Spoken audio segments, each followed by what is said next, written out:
बिस्मिल्लाहिर्रहमानिर्रहीम। अस्सलाम वालेकुम नाज़रीन, उम्मीद है आप सब लोग खैर खैरियत से होंगे। आपको पता है कि ईरान और अमेरिका के मामलात इस हद तक पहुंच चुके हैं कि खित्ते में एक बहुत बड़ी और ख़तरनाक जंग शुरू होने जा रही है। आयतुल्लाह खामनई ने अपनी जंगी अंगूठी पहन ली है और कुम के इलाके में एक मस्जिद के अंदर जाम करन मस्जिद में उन्होंने वहाँ पे हाजिरी दी है। और इसका मतलब यह है कि या तो एक बड़ी जंग तैयार होने वाली है और या फिर एक सक्सेशन का अमल शुरू होने वाला है, यानी कि आयतुल्लाह खामनई के वारिस अब आएंगे और वो हुक्मरानी करेंगे और आयतुल्लाह खामनई जो है वो रिटायर हो जाएंगे। लेकिन इसके इम्कानात अभी हमें दूर दूर नजर नहीं आ रहे। और दूसरी तरफ ट्रंप हर रोज कोई ना कोई नई धमकी दे रहे हैं और कह रहे हैं कि भाई मुज़ाकरात पर आ जाओ और मुज़ाकरात कर लो वरना बहुत बुरा इंजाम होगा। लेकिन मुज़ाकरात के लिए जो शरायत रखी गई हैं वो इंतहाई खौफनाक है। इस वीडियो का मकसद ये है कि मैं आपको 3 से 4 ऐसी चीजें बताऊं जिससे आपके सामने तमाम तर मंजरनामा आ जाए।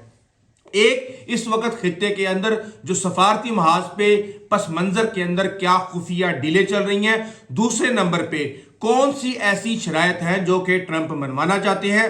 तीसरे नंबर पे इस वक्त ईरान के अंदर क्या चल रहा है और जो जंगी तैयारियां हो रही हैं, अमेरिका किस तरीके से कौन कौन से जहाज और एयरक्राफ्ट कैरियर को इस्तेमाल करके किस तरह हमला करेगा और ईरान में किन किन चीजों को निशाना बनाएगा। इस वक्त सूरत हाल यह है कि ईरानी मीडिया पर यह खबरें चल रही हैं कि USS aircraft carrier Ibrahim Lincoln को सीज कर लिया जाएगा अगर वो गल्फ ऑफ अमान से पीछे नहीं जाता और अगर वो खलीज फारस के अंदर दाखिल होता है तो उसका रास्ता ब्लॉक कर लिया जाएगा। इसके साथ ही हमारे पास ये खबर आई कि इब्राहिम लिंकन का गो डार्क, मतलब ये कि उसका ट्रांसपोंडर बंद कर दिया गया है, कम्युनिकेशन और सिग्नलिंग भी उसकी बंद है और कुछ पता नहीं चल रहा कि वो इस वक्त कहां पे मौजूद है। फिर इसके साथ ही लिबनानी अखबार अल अखबार ये कहता है कि ईरानी लीडरशिप ये समझती है कि अगर हमने इन हालात में कोई भी अमेरिका के साथ एग्रीमेंट किया तो उसकी कॉस्ट किसी भी जंग से बड़ी कॉस्ट होगी, इसलिए जंग लड़ना ही इस वक्त मौजू है। अब ये सारी चीजें चल रही हैं और उसके दरमियान ही ये खबर आती है कि ईरान ने सैकड़ों दर्जनों सैकड़ों जो अपने ड्रोन्स हैं वो उन्होंने पर्शियन गल्फ में इब्राहिम लिंकन को ट्रैक करने के लिए भेज दिए हैं और वो सर्वेलेंस और मॉनिटरिंग कर रहे हैं। अब ईरान ये कहता है कि जनाब इस दफा ऐसा जवाब दिया जाएगा जो कि पहले कभी नहीं दिया गया। अब इसके पीछे क्या मंजरनामा है इसको समझने की जरूरत है।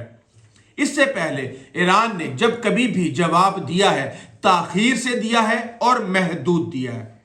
आपको याद होगा कि पहले कतर पर हमला किया तो पहले ही बता दिया कि हम मिसाइल मारने जा रहे हैं और वो सारे के सारे मिसाइल जो हैं वो फजा में ही डिफ्यूज कर दिए गए। फिर आपको याद होगा कि इराक के अंदर कासिम सुलेमानी का बदला लेने के लिए 5 दिन के बाद अमेरिकी एयरबेस के ऊपर हमला किया गया और अमेरिका को पहले ही इन्फॉर्म कर दिया गया कि जनाब हम ये काम करने जा रहे हैं। इसका मतलब ये था कि हम मजीद जंग नहीं चाहते। लेकिन इस वक्त ट्रंप के लिए एक बहुत बड़ा चैलेंज ये है कि ईरान के अंदर 9 करोड़ की आबादी अगर हुकूमत अचानक खत्म हो जाती है तो अंदरूनी इंतशार इस हद तक फैलेगा कि पूरे का पूरा खित्ता ही गैर मुस्तहकम हो जाएगा। अब खलीजी ममालिक परेशान है और उन्होंने ये कह दिया कि ये जंग हमारे ममालिक तक फैल जाएगी, इसलिए हम किसी भी किस्म की बहरी, फिजाई और जमीनी सपोर्ट नहीं करेंगे। उसके बाद ट्रंप के लिए एक बहुत बड़ा मसला पैदा हो गया है कि वहां पे इस डेवलपमेंट के बाद ये पॉसिबिलिटी हो सकती है कि यूएस एयरक्राफ्ट कैरियर वहां पे एक म्यूजियम की शक्ल इख्तियार कर लें और वहां पे उनके पास करने के लिए कुछ ना हो। अब हो ये रहा है कि जंगों में हम आमतौर पे ये देखते हैं कि लोग अपने फायदे को अहमियत देते हैं और दूसरों के इरादों को गलत समझते हैं, जिसके बाद एक अजीबो गरीब सा नतीजा निकलता है, जिसके नतीजे में या तो बहुत बड़ी तबाही हो जाती है या फिर वो कहा जाता है कि जनाब ये फतह है। अब इस वक्त हम ये देख रहे हैं कि सबसे पहला ऑप्शन अटैक करने की सूरत में बैलिस्टिक मिसाइल्स का जितना भी सेटअप है उन सबको उड़ाने की प्लानिंग की जा रही है और साहिल के ऊपर जो मिसाइल बैटरियां हैं उनको निशाना बनाने की प्लानिंग हो रही है। अब मकसद ये है इसका कि जो ईरान की जवाबी कार्रवाई है उसको कमज़ोर कर दिया जाए। लंबे फासले तक जो ड्रोन है ईरान के, उनके ज़ख़ीरे, और जो शॉर्ट टर्म कम फासले वाले बैलिस्टिक मिसाइल हैं उनके ज़ख़ीरों को तबाह कर दिया जाए। और इसके साथ ही ईरानी हुकूमत, जिसमें IRGC, बसीज फोर्स जो उनकी मलेशिया है, और सीनियर अफराद को ढूंढ ढूंढ कर मारा जाए। और अगर सियासी क़यादत को मारा गया तो इसका रद्द अमल कहा जा रहा है कि इंतहाई खौफनाक हो सकता है। और ट्रंप जो है वो किसी सूरत भी तवील मुदाखलत नहीं चाहते, वो चाहते हैं कि मुख्तसर, तेज़ और महदूद मुदाखलत हो।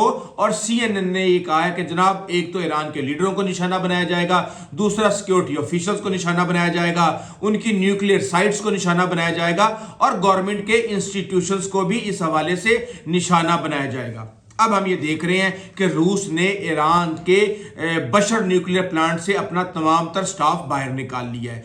UAE के सदर जो हैं वो रूस का दौरा करने जा रहे हैं, लेकिन यहाँ पे हम ये देख रहे हैं कि आयतुल्लाह खामनाई की ना कभी सीट बदली, ना कभी टोन बदली, ना कभी अंदाज बदला, लेकिन एक चीज़ जो बदलती है वो बदलती है उनकी अंगूठी, और वो अंगूठी अब बदल चुकी है। हमारे पास जो खबरें हैं उसके मुताबिक वो 3 तरह के अकीक पहनते हैं, लाल, काला और ग्रीन।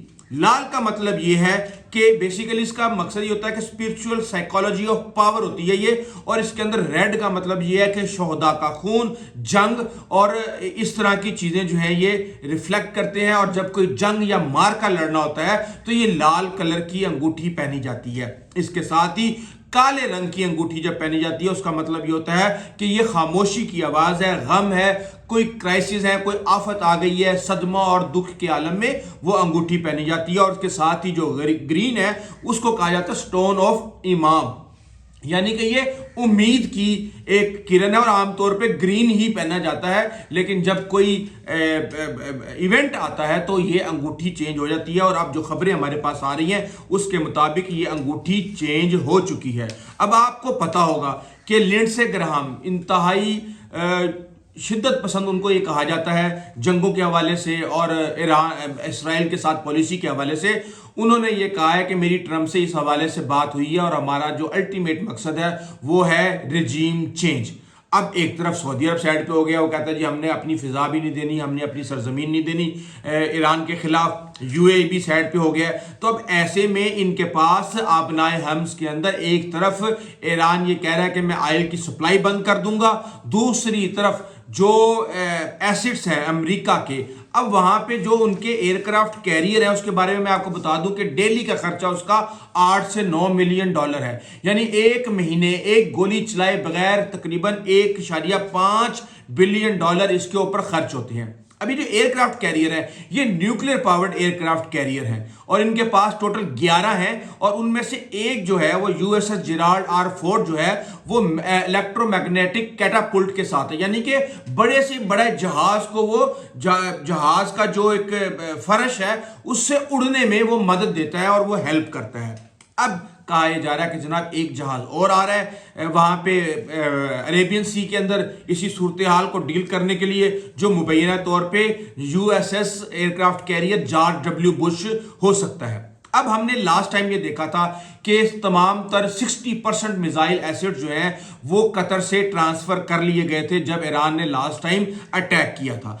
अब कहा यह जा रहा है कि C-17 ग्लोब मास्टर की 300 परवाजें जो हैं वो करने के बाद आपकी 6 पैट्रियट मिसाइल बैटरियां और एक थार्ड जो है वो ट्रांसफर होता है, और अब जर्मनी और जापान से पुराने पैट्रियट मिसाइल जो हैं वो निकाले जा रहे हैं जो कि किसी दौर के अंदर कोल्ड वार के अंदर वहां पे जखीरा किए गए थे। और उसका मकसद यह है कि पुराने हथियारों को इस्तेमाल कर लिया जाए और जो नए हथियार हैं उनको जखीरा किया जाए आगे आने वाली जंगों के लिए।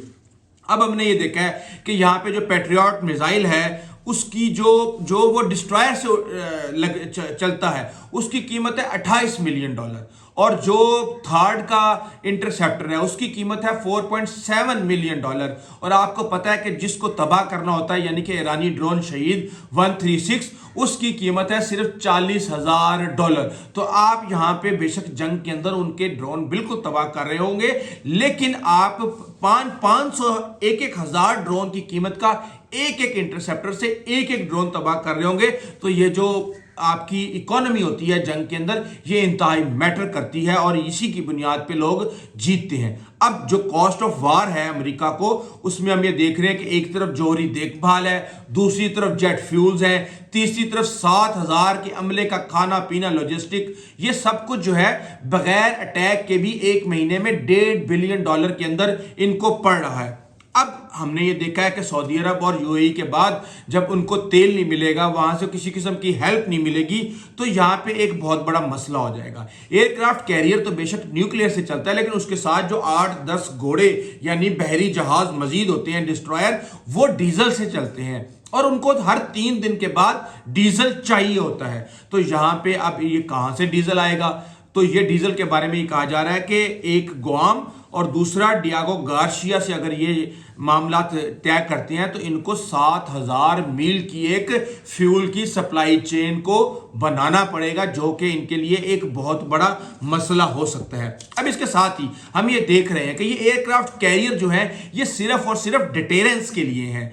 डिटेरेंस के लिए कि जब अटैक होगा तो कोई खतरा होगा तो उससे आप उनको रोकेंगे। लेकिन कहा यह जा रहा है कि ग्लोबल एयर स्ट्राइक कमांड जो है अमेरिका की, जो 24 घंटे के अंदर अंदर दुनिया के किसी भी हिस्से में पहुंच के प्रिसीजन अटैक कर सकती है और जिसके अंदर स्ट्रेटेजिक बॉम्बर होते हैं वो इस्तेमाल किए जाएंगे। और ये हमने देखा था कि जून के महीने में जब ईरान के एटमी असासों पर हमला किया गया था, उस वक्त भी B-2 बम्बार को इस्तेमाल किया गया था। उसके अंदर एक B-2 बम्बार है जो कि एयर डिफेंस सिस्टम को उड़ाता है, S-400 टाइप और सरफेस टू एयर मिसाइलों को तबाह करता है। बेसिकली ये दरवाजा तोड़ने वाला एक काम करेगा। उसके बाद है B-1B लांसर, ये इंतहाई लो लेवल के ऊपर परवाज करते हैं और क्रूज मिसाइलों की बारिश करते हैं, एंटी एयरक्राफ्ट मिसाइल और गन्नों को ये तबाह करते हैं। और ये बेसिकली एक बोन है, एक रीढ़ की हड्डी है इनकी जो ग्लोबल एयर स्ट्राइक कमांड है। और उसके साथ आ जाता है ये बेसिकली इसके साथ जो है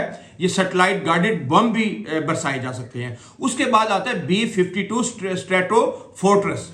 अब ये जो है इसको हम कहते हैं उड़ता हुआ मिसाइल का ट्रक। इसके अंदर इतने बम होते हैं हर तरह के, चाहे वो क्रूज मिसाइल हो चाहे वो दूसरी चीजें हो, कि वो जो है इंफ्रास्ट्रक्चर को तबाह करने के लिए कई 100 किलोमीटर दूर तक निशाना बनाते हैं और दुश्मन की कमर तोड़ देते हैं। इस वक्त ये सारी की सारी सूरत हाल चल रही है। आज नहीं तो कल, नहीं तो रात, नहीं तो सुबह, किसी भी वक्त ये पटाखा बजने वाला है। और अगर ये बजता है तो पाकिस्तान के लिए भी हालात को बेहतर नहीं होंगे, क्योंकि पाकिस्तान के 2 बॉर्डर पहले ही तंदूर बने हुए हैं, तीसरा भी तंदूर बनेगा तो काम बड़ा खराब होगा। हीट तो फिर पाकिस्तान तक आएगी ही। इस हवाले से आपको अपडेट करते रहेंगे। अभी तक के लिए इतना ही, आइंदा तक के लिए इजाज़त दीजिए। अल्लाह हाफिज।